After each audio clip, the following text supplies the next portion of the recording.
चलिए कर ले शुरू। तो केमिस्ट्री का आज पहला लेक्चर है। कल भी हम लोग लिए थे। कल की बातें हल्का सा रिवीजन करेंगे इस तरह से कि ये पहला क्लास ही हो जाए, ठीक ना। सबसे पहले आपका केमिस्ट्री में जो आपका पहला चैप्टर है वो क्या है? विलियन। पहला चैप्टर क्या है आपका? विलियन। According to new syllabus, according to new syllabus, new syllabus के अनुसार विलियन जो है पहला ठोस पदार्थ, ठोस अवस्था जो सिलेबस से हटा दिया गया है, ठीक है। अब जो विलियन है, हाँ बताइएगा। तो भी आप देखो, अगर वो पढ़ाई हो रहा है तो अच्छी बात है, आगे के कंपटीशन में तुम्हें काम आएगा। परीक्षा के लिए पढ़ते हो, परीक्षा के लिए पढ़ोगे तब तो कंपटीशन कभी नहीं कर पाओगे। कंपटीशन के लिए पढ़ोगे तो परीक्षा हो जाएगा, है ना। तो सबसे पहले हम लोग किसकी बात करते हैं? पहला चैप्टर विलियन का। और विलियन में अगर घुसते हैं तो सबसे पहला डेफिनेशन आता है कि विलियन क्या होता है। सबसे पहला डेफिनेशन क्या आता है? विलियन क्या होता है। तो विलियन को जरा समझिए। दो या दो से अधिक पदार्थों का समांगी मिश्रण। क्या होता है? दो या दो से अधिक पदार्थों का समांगी मिश्रण। जैसे कि अगर हम लोग, भाई सारा चीज हम आपको क्लियर कर रहे हैं, ठीक है ना। सारा चीज हम लोग क्या कर रहे हैं? क्लियर कर रहे हैं, टेंशन लेने की जरूरत नहीं है।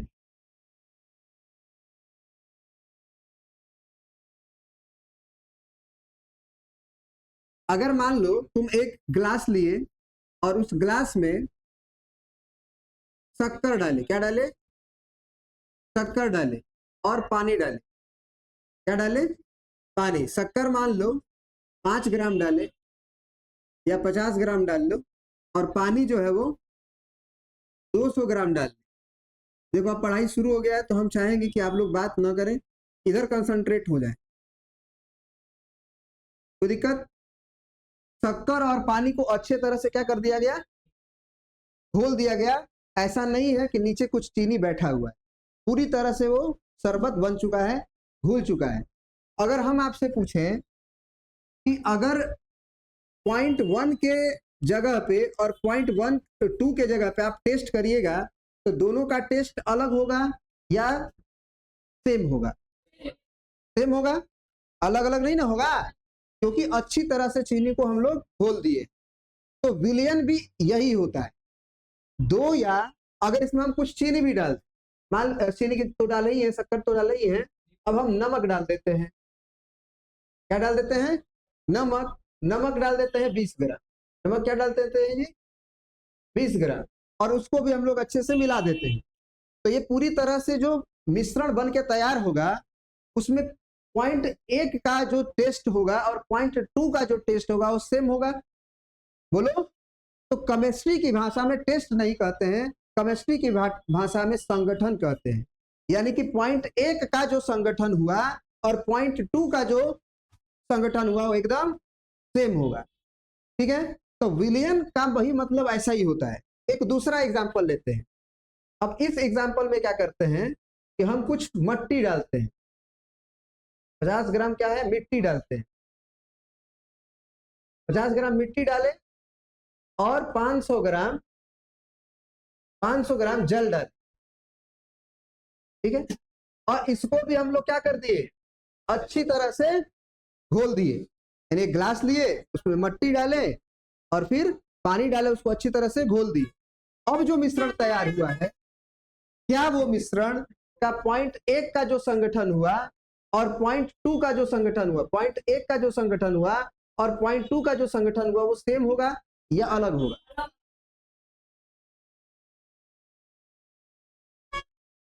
आप देखेंगे कुछ देर बाद कि पूरी की पूरी मिट्टी जो है वो नीचे बैठ गया है। पूरी की पूरी मिट्टी जो है वो नीचे क्या हो चुकी है? बैठ गया है और पानी ऊपर आ गया है। आ गया है। तो इसका ये मतलब हुआ कि संगठन 1 का और संगठन 0.2 नंबर का जो संगठन हुआ वो सेम नहीं है। यहाँ एकदम साफ पानी दिखाई देगा, यहाँ पे मट्टी पूरी तरह से बैठ जाएगी। तो ये मिश्रण जो है अच्छी तरह से वो घुला हुआ नहीं है। तो अब हम लोग विलियन का अगर परिभाषा लिखें, सब लोग लिखेंगे मेरे साथ। विलियन का जो हम परिभाषा लिखे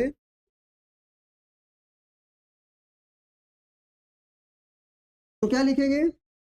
दो या दो से अधिक, दो या दो से अधिक पदार्थों का समांगी मिश्रण, समांगी मिश्रण को विलयन कहते हैं, विलयन कहते हैं। विलयन का क्या परिभाषा हुआ? दो या दो से अधिक, हम कल पढ़ा दिए है ना। अब तो दो या दो से अधिक पदार्थों का कैसा मिश्रण है, और इसको जरूर अंडरलाइन करेंगे। क्या चीज है ये? समांगी मिश्रण। समांगी मिश्रण का मतलब ऐसा मिश्रण जिसमें एक जगह का जो अवयव का संगठन है और दूसरे जगह के अवयव का जो संगठन है एकदम सेम होना चाहिए, अलग नहीं होना चाहिए। यानी पॉइंट 1 का जो टेस्ट है, पॉइंट 2 का जो टेस्ट है, एकदम सेम होना चाहिए, अलग नहीं होना चाहिए, तब हम लोग उसको कहेंगे समांगी मिश्रण। तो नोट करके हम लोग यहाँ पे ये भी परिभाषा को लिखेंगे कि मेरे भाई समांगी मिश्रण क्या होता है। समांगी मिश्रण क्या लिखेंगे? समांगी मिश्रण में क्या लिखेंगे मेरे भाई?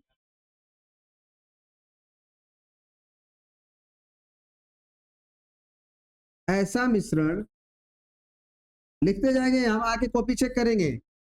ऐसा मिश्रण जिनके हर एक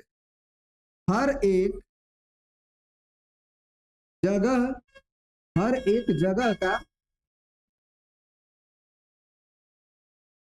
संगठन एक समान हो, एक समान हो, समांगी मिश्रण कहलाता है। समांगी मिश्रण कहलाता है। समझ में आ रही बात? एग्जाम्पल के लिए आप क्या कह सकते हैं? पानी और चीनी का मिश्रण, पानी और नमक का मिश्रण, पानी नमक और नींबू का मिश्रण, ये सब क्या कहलाएंगे? समांगी मिश्रण। कोई दिक्कत? मिट्टी का और पानी का मिश्रण जो होगा वो समांगी नहीं हो सकता है, क्योंकि वो कुछ देर के बाद मट्टी नीचे बैठ जाएगी और संगठन सेम नहीं हो पाएगा। एक जगह का संगठन अलग होगा और दूसरी जगह का संगठन अलग होगा। क्लियर है? तो विलयन समझ लिए। आज जो हम लोग पढ़ने वाले थे वो क्या क्या पढ़ने वाले थे ये भी देख लो। आज जो हम लोग पढ़ने वाले हैं ये, अगर हमें कल भी बोला था कि अगर आप लोग थोड़ा समय देंगे, क्योंकि देखिए जो टाइम लगता है जिस चीज को पढ़ाने में उतना लगेगा ही। आप लेट से शुरू करो या पहले शुरू करो, उससे थोड़ी मतलब है। लेट से शुरू हुआ इसका मतलब थोड़ी कि जल्दी जल्दी पढ़ा दिया जाए। तो ये जो है 5 टॉपिक हम लोग कल लिए थे पढ़ने के लिए। विलयन, विलयन हो चुका है। विलेय तथा विलायक अभी पढ़ना है। सांद्रता के पद पढ़ना है। सांद्रता के पद में ही ये सब आते हैं। और भी है, और भी है। जैसे आपको कहा जाए कि मोल अंश क्या होता है? मोल अंश, ठीक है, या मोल फ्रैक्शन। फिर हो गया मोलरता, क्या हो गया जी? मोलरता। उसके बाद क्या हो गया? मोललता, मोललता। ये सब भी क्या है? ये भी क्या है? आपकी क्लास 12th में भी है। आप चैप्टर खोले हैं कभी? हाँ, तो मोल कॉन्सेप्ट है ना, मोल कॉन्सेप्ट है ना। तो ये जो आपको क्या लग रहा है कि बिना 11th पढ़े हुए आप 12th पढ़ लेंगे? तो अभी आप पढ़े नहीं है इसीलिए आपको पता नहीं है। जब पढ़े रहते तब आपको पता। जैसे 12th की जब लास्ट में जाइएगा तब कहोगे 11th में पढ़ ले रहते जाना तो 12th का बढ़िया हो गए। क्या है? क्या कि अब 12th पढ़े हो कुछ ना कुछ तो तुमको अंदाज लग जाएगा कि 11th गड़बड़ है इसीलिए ये हुआ। अभी ये बात समझाया जा रहा है तो कह रहे हो क्या है अभी नहीं समझना है सर? पूरा 11 का थोड़ी पढ़ना है, लेकिन जो चीज जरूरत है 12th को पढ़ने के लिए वो तो पढ़ना ही पड़ेगा। ठीक है ना? इसको पहले पढ़ा जाए, जो जरूरत है वही ना पढ़ाया जा रहा है। मजा लेने आए हो? ले लो जितना लेना है। नहीं, ले लो ले लो। हमारा भी समय आएगा दिसंबर में। तो अब देखो, विलयन समझ लिए, विलयन समझ लिए। अब हम लोग समझेंगे क्या क्या, विलय और विलायक, विलय और विलायक। हेडिंग डालेंगे आप लोग। अच्छा एक और बात, विलयन को हम लोग अंग्रेजी में क्या कहते हैं, इसको भी लिखिएगा, सोल्यूशन। क्या कहते हैं जी? सोल्यूशन को ही हम लोग विलयन कहते हैं। अब जो है हमारा अगला हेडिंग क्या है, विलेय और विलेय को अंग्रेजी में क्या कहते हैं जी? सोल्यूट कहते हैं, सोल्यूट। साथ ही साथ अंग्रेजी भी थोड़ा थोड़ा हम लोग अच्छा करते रहेंगे ताकि आगे की पढ़ाई करें तो हो जाए। विलायक, विलायक को कहते हैं सॉल्वेंट।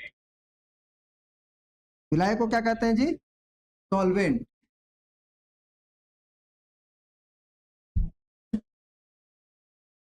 विलेय किसे कहते हैं और विलायक किसे कहते हैं? एक जो एक विलयन है, उस विलयन के अंदर जो कम मात्रा में अवेलेबल है, जो कम मात्रा में उपस्थित है, उसको विलेय कहते हैं। और जो अधिक मात्रा में उपस्थित है उसे, अधिक नहीं, सबसे अधिक मात्रा में जो उपस्थित है उसे विलायक कहते हैं। और क्लास 10th में आप पढ़ के आए हुए हो, जिसको मिलाया जाता है वो क्या होता है? विलेय होता है। और जिसमें मिलाया जाता है वो विलायक। तो जिसमें मिलाया जाएगा निश्चित रूप से वो ज्यादा होगा, और जिसको मिलाया जाएगा वो कम होगा। तो क्लास 10th का डेफिनेशन थोड़ा सा चेंज करके हम लोग लिखेंगे।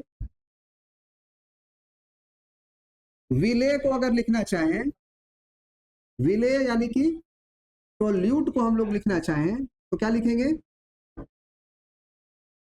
विलयन में, विलयन में वे पदार्थ, वे पदार्थ, मैं आ रहा हूं कॉपी चेक करने, तुरंत आ रहा हूं मैं, बस इसको कंप्लीट करके। विलयन में वे पदार्थ जो कम मात्रा में हो, कम मात्रा में हो, उसे, उसे विलेय कहते हैं,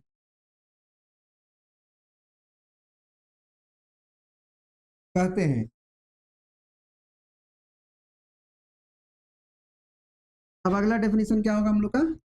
विलायक, इसको अंग्रेजी में क्या कहते हैं? सोल्वेंट।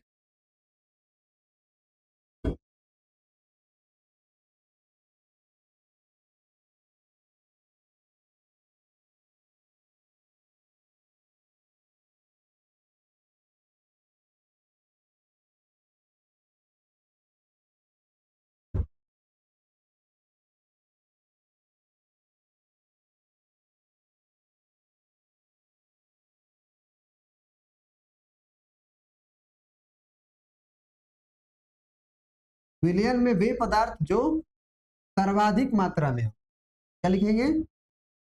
जो सर्वाधिक मात्रा में हो उसे विलेय नहीं बल्कि क्या कहेंगे आप? विलायक। विलायक, विलायक मतलब सॉल्वेंट कहते हैं, ठीक है ना? बात समझ में आया? अब जैसे मान लीजिए कि एक गिलास लिए और इस गिलास में हम लोग 5 ग्राम नमक रखे, 5 ग्राम नमक रखे और 100 ग्राम पानी रखे। बताइए इसमें कौन विलायक और कौन विलेय? कौन विलेय और कौन विलायक? नमक विलेय हो गया, नमक क्या हो गया जी? विलेय हो गया, सोल्यूट हो गया। और पानी विलायक हो गया। पानी क्या हो गया? विलायक हो गया। अब हम जो है एक एग्जांपल और लेते हैं।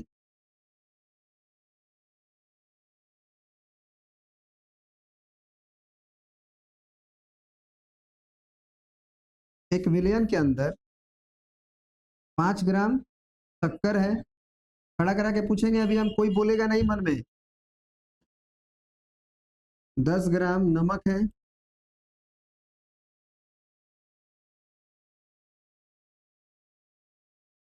1000 ग्राम पानी है, ठीक है ना। 1000 ग्राम क्या है? पानी है।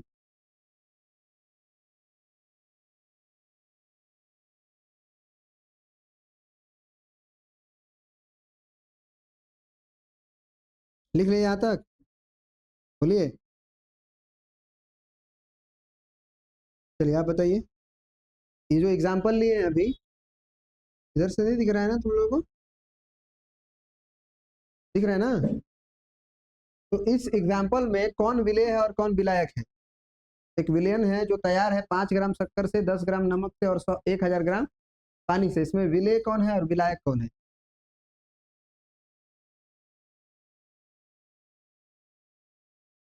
कौन है?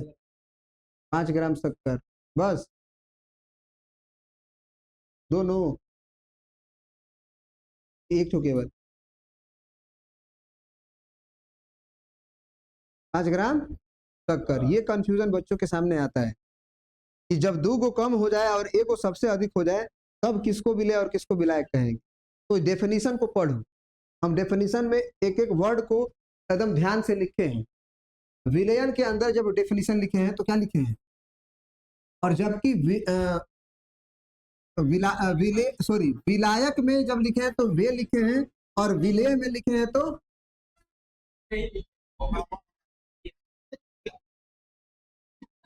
मन की आंखों से देखोगे तब ना। मन की आंखों से देख ही नहीं रहे हो, मन के हृदय की आंखों से देखो, है ना। तो सर उससे तो कोई और ही दिखाई देता है, नहीं? तो क्या लिखा गया? विलयन में वे पदार्थ जो कम मात्रा में हो उसे विलय कहते हैं, और जबकि विलायक में क्या लिखेंगे? विलयन में वह पदार्थ जो सर्वाधिक मात्रा में हो। यानी जब वह हुआ तो एक की बात करेंगे, यानी जो सबसे अधिक हुआ वो क्या हो जाएगा? विलायक। और ये दोनों का दोनों क्या हो जाएंगे? क्योंकि इन दोनों को मिलाया जा रहा है। क्लास 10th का परिभाषा क्या था? क्लास 10th का परिभाषा क्या था? विलय किसको कहते हैं? जिसे मिलाया जाए, नहीं, जो मिलाया जाए। जो पदार्थ मिलाते हैं, यही ना पढ़ते हो। और विलायक में जिसमें मिलाया जाता है, जिसमें मिलाया जाता है।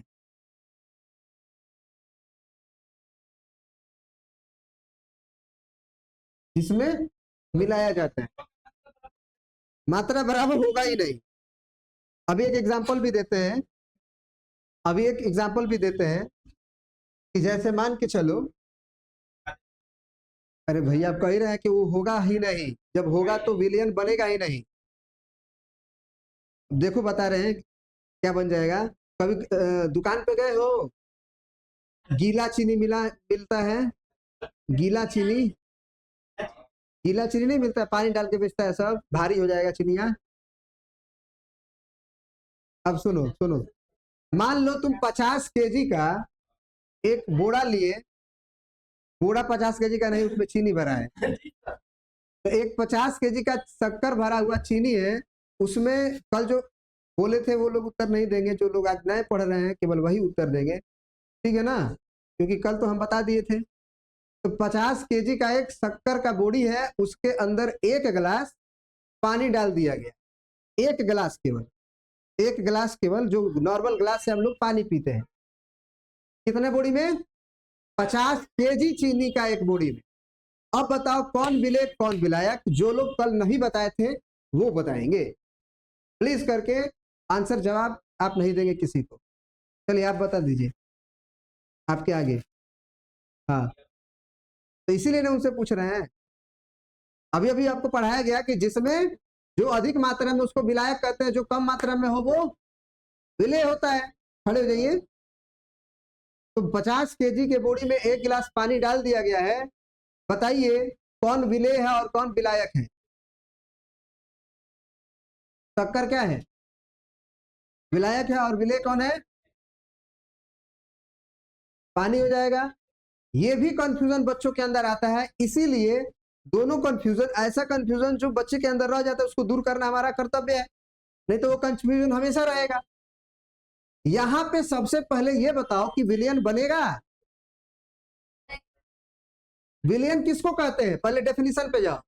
दो या दो से अधिक पदार्थों का समांगी मिश्रण, यानी मिश्रण में पूरी तरह से वो घुला हुआ है, मिश्रण में वो पूरी तरह से क्या हुआ है? वो घुला हुआ है। अब तुम बताओ कि 50 केजी के बॉडी पे जब 1 गिलास पानी डालोगे तो केवल कुछ ही हिस्सा चीनी का गीला होगा और बाकी ठोस ही रहेगा, तो क्या विलयन बना? तो जब विलयन ही नहीं बना तो क्या प्रश्न उठेगा विलायक का, और क्या प्रश्न उठेगा विलेय का? यानी कि हम ऐसा आंसर देंगे इसमें कि अगर आप 50 केजी के बॉडी में 1 गिलास पानी डालते हैं तो विलयन का ही निर्माण नहीं होगा, और जब विलयन का ही निर्माण नहीं होगा तो विलेय और विलायक का प्रश्न ही नहीं उठता है, क्योंकि इसीलिए शुरू में ही डेफिनेशन लिखाते समय लिखा गया है दो या दो से अधिक पदार्थों का कैसा मिश्रण? समांगी मिश्रण। समांगी मतलब सब अंग समान, सम अंग समान, समांगी समान हो जिसका सब अंग, समांगी। यानी कि जो भी मिश्रण तैयार हुआ उसके प्रत्येक अवयव का संगठन एक समान हो, प्रत्येक अवयव का टेस्ट एक समान हो। अब 50 केजी में डालवा 1 गिलास पानी, तो कहां से मिश्रण बनी? अब जब ना बनी तो विलेय भी ना पूछल जी और ना विलायक पूछल जी। तो इस प्रश्न का उत्तर हम क्या देंगे? इस प्रश्न का उत्तर हम क्या देंगे कि अगर 50 केजी के बॉडी में 1 गिलास पानी डाला जाए तो वहां विलयन का ही निर्माण नहीं होगा। लिख दें? हो जाएगा ना, निर्माण नहीं होगा, और जब निर्माण नहीं होगा तो विलेय और विलायक के क्वेश्चन का सवाल ही नहीं उठता है। कोई दिक्कत है? यहां तक चीजें समझ में आ गई कि नहीं आई?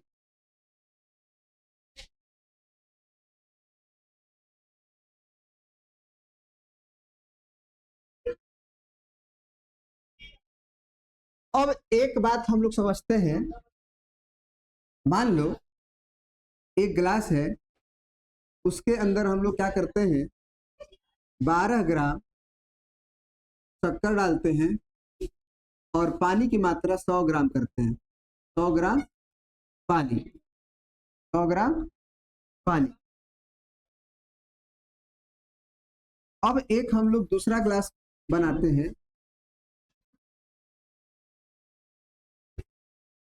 हाँ बात सही है, स्कूल तो जाना है तो अपने नियम टाइम से तो आदमी जाबे करेगा।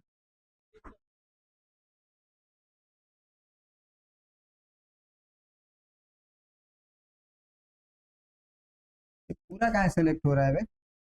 चलो एक काम करते हैं, फिर से ही बना लेते हैं।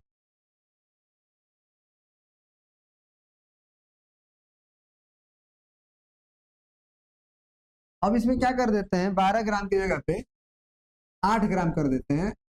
8 ग्राम शक्कर और 100 ग्राम पानी। ये ग्लास 1 है तुम्हारा और ये ग्लास 2 है। ये ग्लास 1 है और ये ग्लास 2 है।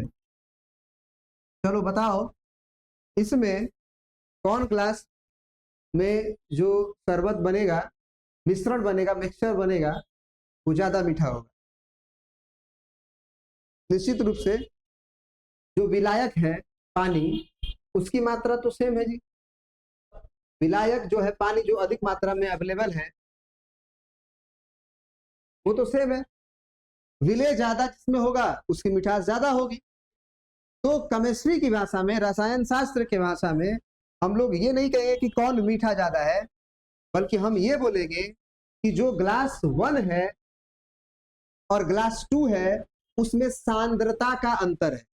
किस चीज का अंतर है? सांद्रता का अंतर है।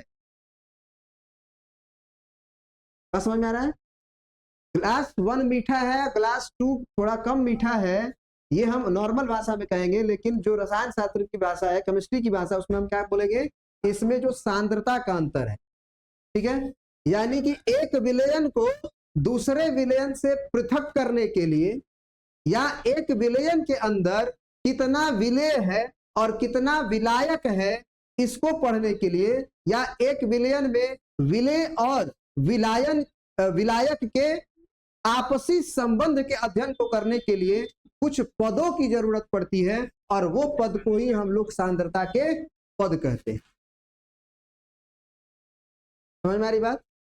एक विलयन को दूसरे विलयन से अलग करने के लिए, एक विलयन को दूसरे विलयन को अलग करने के लिए, या एक ही विलयन के अंदर विलेय और विलायक के पदार्थों के बीच में आपसी संबंध को पढ़ने के लिए जिस पदों को हम लोग पढ़ते हैं वो क्या कहलाता है?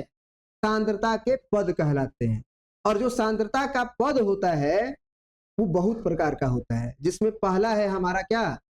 आयतन प्रतिशत, द्रव्यमान, पहला द्रव्यमान, फिर आयतन, और फिर आयतन द्रव्यमान, और फिर उसके बाद मोलालिटी, मोल अंश, उसके बाद मोलारिटी, उसके बाद मोलालिटी, इसी क्रम में हम लोग पढ़ेंगे। तो सबसे पहले हम लोग क्या पढ़ने वाले हैं? द्रव्यमान प्रतिशत।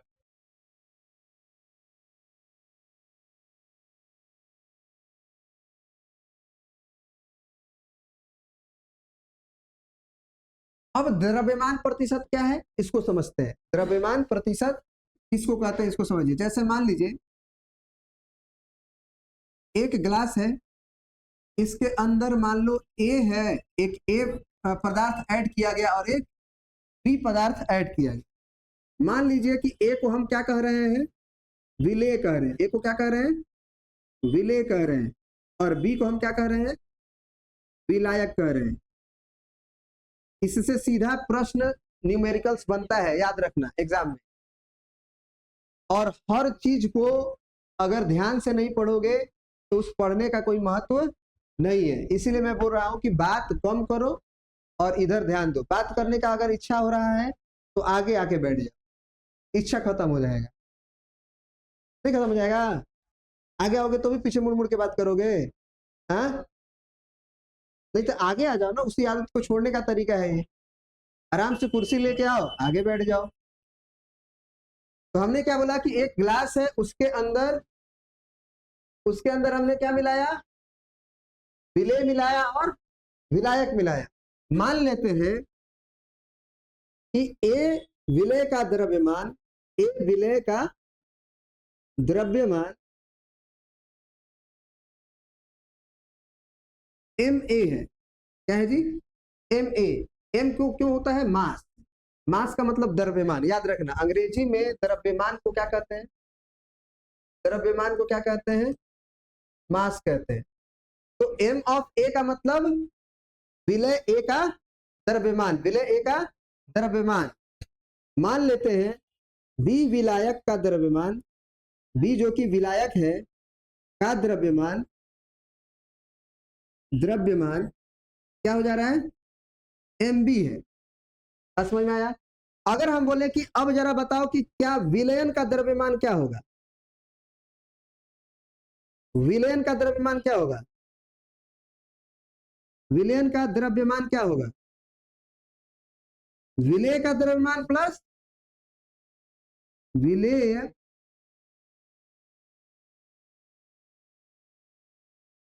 द्रव्यमान प्लस विलायक बी का द्रव्यमान। सही है जी? तो विलेय ए का द्रव्यमान को हम लोग एम ऑफ ए से रिप्रेजेंट कर रहे हैं, और विलायक बी का द्रव्यमान को एम ऑफ बी से रिप्रेजेंट कर रहे हैं, मास ऑफ बी से रिप्रेजेंट कर रहे हैं। बात समझ में आया? तो अगर इतना बात हम लोग जान गए हैं, उसके बाद हम लोग पढ़ेंगे द्रव्यमान प्रतिशत। द्रव्यमान प्रतिशत, द्रव्यमान प्रतिशत।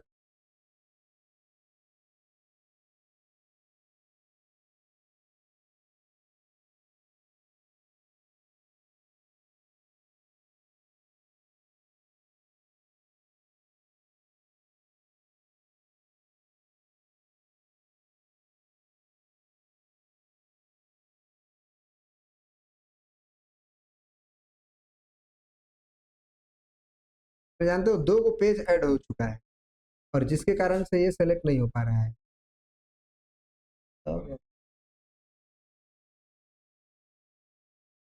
ठीक है ना।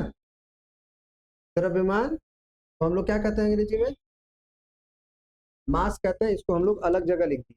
तो द्रव्यमान प्रतिशत क्या होता है समझो, विलेय का द्रव्यमान, विलेय का द्रव्यमान बटे में विलयन का द्रव्यमान, विलयन का द्रव्यमान, द्रव्यमान और गुणे 100, इसको हम लोग द्रव्यमान प्रतिशत कहते हैं। विलेय का द्रव्यमान बटे में विलयन का। तो अगर हम लोग इसको अंग्रेजी में लिखें, या एक सिंबल होता है इसका, परसेंटेज वेट बाई वेट, क्या पढ़ते हैं इसको, परसेंटेज वेट बाई वेट, प्रतिशत वेट बाई वेट। क्या होगा ये, विलेय का द्रव्यमान को क्या लिखे हो, एम ऑफ ए लिखे हो, तो एम ऑफ ए, नीचे विलयन का द्रव्यमान क्या आया है, M of A plus M of B और गुना में 100। इसका हमको रियल मीनिंग बताओगे, इसका रियल मीनिंग क्या होता है, ये जो द्रव्यमान प्रतिशत इस तरह से लिखा गया है, इसका रियल मीनिंग क्या होता है। इसका रियल मीनिंग होता है कि अगर 100 ग्राम विलयन लोगे, कितना लोगे, 100 ग्राम विलयन लोगे, तो 100 ग्राम विलयन में विलय जो है एम ए ग्राम है, विलय जो है क्या है, एम ए ग्राम है। इसको एक एग्जांपल से समझो, मान लो एक उदाहरण तुम्हें हम दे रहे हैं कि तुम्हारे 8 मार्क्स आए, 8 मार्क्स आए 10 मार्क्स के पेपर में, 10 मार्क्स के पेपर में, तो तुम्हारा परसेंटेज मार्क्स क्या है, परसेंटेज मार्क्स क्या है, यानी 10 नंबर का पेपर हुआ है और तुम्हारा कितना नंबर आया है, 8 नंबर आया है, यानी कि 8 नंबर आया है कितना में, 10 में, तो 100 में कितना आया है ये पता करना है, कितना, 80%। मतलब अगर तुम्हारा 10 नंबर के पेपर में 8 नंबर आया है, इसका ये मतलब हुआ कि तुम्हारा 80% नंबर। 10 नंबर के पेपर में अगर 5 नंबर आया है, इसका मतलब तुम्हारा 50% नंबर आया। मतलब समझ में आ रहा है। तो परसेंटेज ऑफ मार्क्स का क्या मतलब होता है कि 500 का विषय दिए और 500 विषय में तुम्हारा जो पेपर दे के आए, तो अगर तुम्हारा 70% नंबर है, इसका क्या मतलब हुआ कि 500 के नंबर में तुम्हारा 70 नंबर आया है, सॉरी 100 नंबर के पेपर में 70 नंबर आया है। तो परसेंटेज का मतलब क्या होता है, चाहे आप कितना भी क्यों ना दिया हो, हम किस में बात करेंगे, 100 ग्राम में। 100 ग्राम में कितना है, मतलब समझ में आ रही है। पेपर तो हुआ था कितने नंबर का, 10 मार्क्स का, आया था 8, लेकिन हम किस में पूछे कि अगर पेपर 100 नंबर का होता तो आपका पेपर कितना मार्क्स आता है। अगर एक एक नियम से बनाओगे, सुनो, अगर एक एक नियम से बनाओगे तो कैसे बनेगा, अगर एक एक नियम से इस क्वेश्चन को बनाओगे तो कैसे बनेगा, ये तो डायरेक्टली ना बना दिए, एक एक नियम से बनाओगे तो कैसे बनेगा कि अगर 10 मार्क्स का पेपर में, 10 मार्क्स के पेपर में 8 मार्क्स आया, 8 मार्क्स आया, तो अगर 1 मार्क्स का पेपर होता तो कितना आता जी, 1 मार्क्स का पेपर आता तो कम आता कि ज्यादा, कम कैसे होगा, भाग देंगे, 8 बटे में 10, बोलो कितने मार्क्स का पेपर हम लेना चाहते हैं, 100 मार्क्स का। तो इसलिए 10 मार्क्स के पेपर में 8 मार्क्स आया, तो अगर 1 मार्क्स का पेपर होता तो 8 बटे 10 मार्क्स आएगा, इसलिए 100 मार्क्स के पेपर में कितना आएगा, एक का पता चल गया, अगर एक केले का दाम 10 रुपए है तो 2 केले का दाम 20 रुपया, एक केले का दाम 5 रुपया है तो 5 केले का दाम, मतलब क्या कर रहे हैं डायरेक्टली गुना कर रहे हैं। इसका मतलब एक चीज का दाम पता चल गया तो 100 चीज का या 500 चीज का अगर पता करना हो तो सीधे उससे गुना कर दो, यानी 8/10 गुना 100, तो 100 से जब 0 से 0 कटेगा तो 8 दाम में 80, यानी कि अगर 100 नंबर का पेपर होता तो 80 मार्क्स आया होता। तो इसको समझाने का क्या मतलब है कि हमारे पास विलयन क्या था, MA + MB, और उसके अंदर विलेय कितना था, M(A) ग्राम। तो हम ये कह रहे हैं कि अगर 100 ग्राम विलयन लेते ना, अगर 100 ग्राम विलयन लेते तो हमारे पास कितना विलेय होता,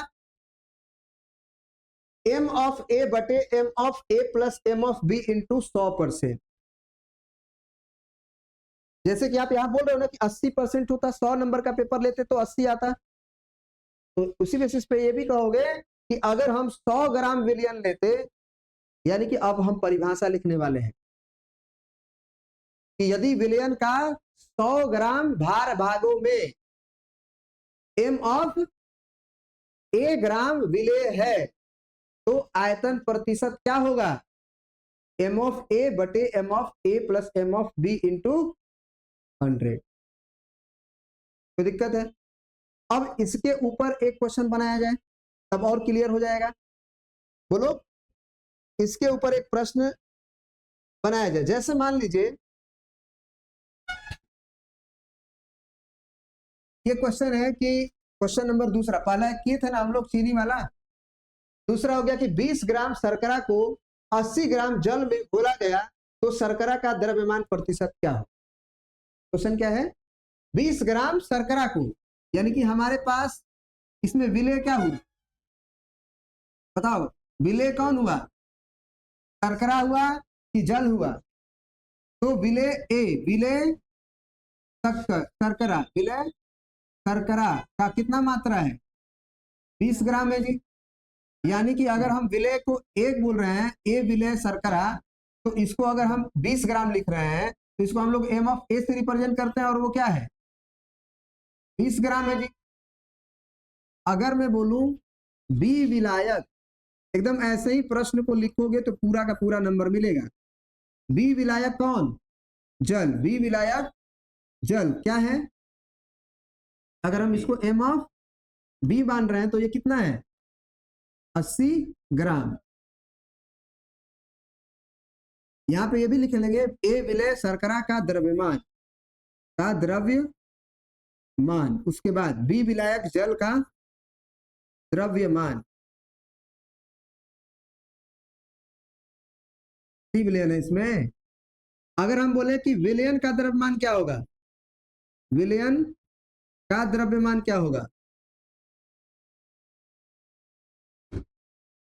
विलेय यानी कि हम लोग लिखेंगे शर्करा का द्रव्यमान, शर्करा का द्रव्यमान और प्लस जल का द्रव्यमान, जल का द्रव्यमान, ठीक है जी। तो वो क्या हो जाएगा, M(A) + M(B), यानी कितना, 20 + 80 यानी कि 100 ग्राम। अब हमारे पास सब कुछ मालूम हो गया, अब हमको क्या लिखना है, द्रव्यमान प्रतिशत। तो द्रव्यमान प्रतिशत क्या लिखेंगे, फार्मूला अगर लिखना होगा तो विलेय A का द्रव्यमान बटा में विलयन का द्रव्यमान गुणे में 100, मतलब 20 बटे में 100 गुना 100। 80 नहीं लिखेंगे क्योंकि केवल विलायक है वो, जबकि नीचे जो होता है वो विलयन होता है, तो 20%। तो ये तो हमको बनाने की जरूरत ही नहीं थी क्योंकि हमको 100 ग्राम में ही पूछा है, हमको तो यही ना सीधा पूछा है कि विलयन कितना हुआ, 100 ग्राम। हाँ, अगर ये बोलता कि नहीं 80 ग्राम विलयन में 20 ग्राम शर्करा को जल में मिलाकर 80 ग्राम क्या कर लिया गया, विलयन बना लिया गया। अब बताओ, जैसे एक दूसरा क्वेश्चन है, ये तो आयतन प्रतिशत का है। एक और क्वेश्चन हम लोग खुद ले लेते हैं, नहीं है। चलो एक क्वेश्चन ये है, 40 ग्राम शर्करा को जल में घोलकर 100 ग्राम विलयन बनाया गया तो शर्करा का द्रव्यमान प्रतिशत ज्ञात करें। सभी लोग बनाएंगे अभी, राइट नाउ।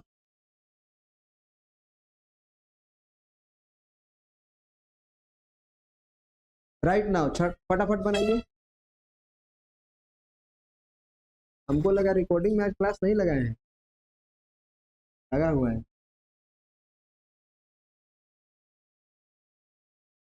बढ़िया से एकदम पूरा लिखेंगे जैसा हम लिखे हैं, क्योंकि मार्क्स तभी आपको पूरा मिलेगा एग्जाम में, है ना। पूरा लिखेंगे, विलय ए शर्करा का द्रव्यमान बराबर 40 ग्राम, तो उसको MOF लिखेंगे इस तरह से एकदम। अभी क्वेश्चन के बाद छुट्टी कर दे, क्वेश्चन दे तनी वही से टाइम हो गया, क्वेश्चन बनावे के दे तनी वही से टाइम नहीं होगा ये। बस इसका हल के बाद छुट्टी हो जाएगा आज।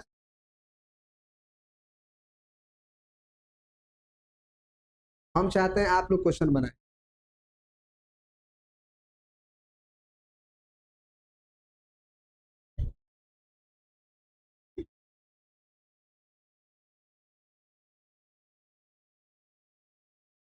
वहां का लाइट बंद कर दीजिए, तो ऊपर का लाइट दोनों बंद कर दीजिए।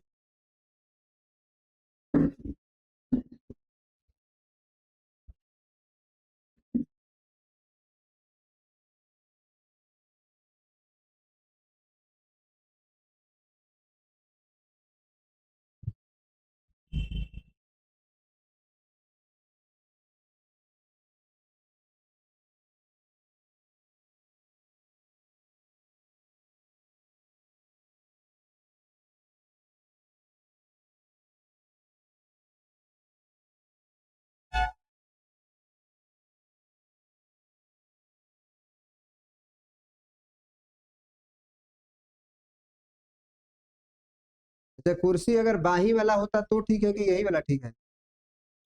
एक बाह होता है ना कुर्सी में, हमको लग रहा है बाह वाला रहेगा तो आप उस पर रख के लिख सकते हैं, क्योंकि कुर्सी ही मिलेगी आपको फ्यूचर में, है ना। तो बाह वाला कुर्सी ले लें या यही वाला ठीक है? बाह का मतलब समझ रहे हैं, ऐसे जो रहता है, तो आप उस पर रख के भी लिख सकते हैं कॉपी को। कौन सा ले बताएं, कौन सा लिया जाए? बाई वाला ठीक है, ठीक।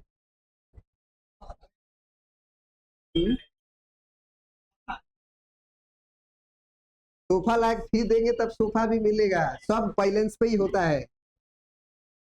सारा कुछ AC लगवाइएगा, जो भी लगवाइए सब इसी पे होता है। और सब किशन सर घर से थोड़ी लगाएंगे, आप लगाएंगे आपको मिलेगा। अब जो इतना लगाए हैं, जो इतना लगाए हैं उसमें तो हम अपना ही लगाए हैं।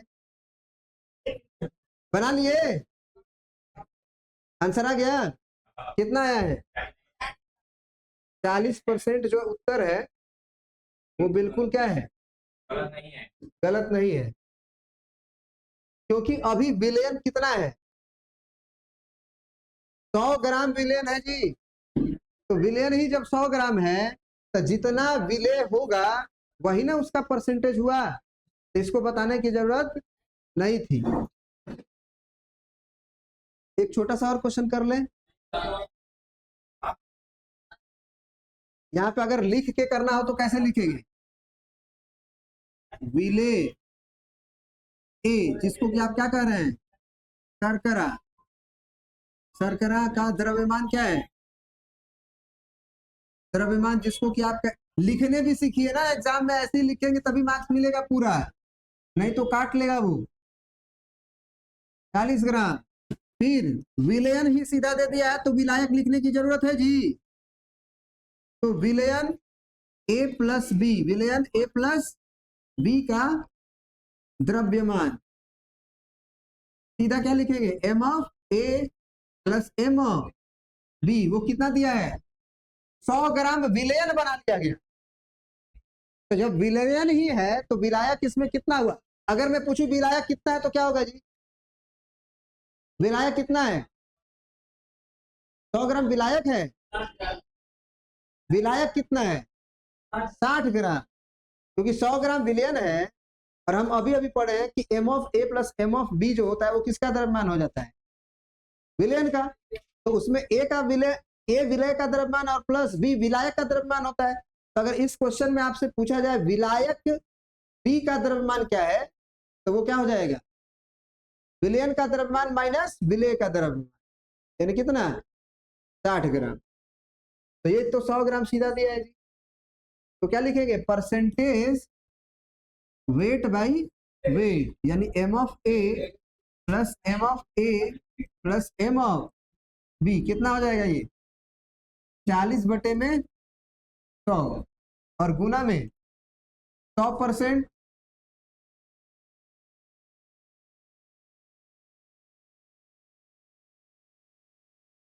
40%। कोई दिक्कत है, बोलो, कोई दिक्कत नहीं ना है। तो आज इतना ही रहने देते हैं। कल के क्लास में हम लोग आयतन प्रतिशत, द्रव्यमान आयतन प्रतिशत, मोलरता, मोल अंश, ये सब पढ़ेंगे। कैसा लगा क्लास जरूर बताइएगा। वीडियो पसंद आए तो लाइक शेयर सब्सक्राइब भी कर दीजिएगा।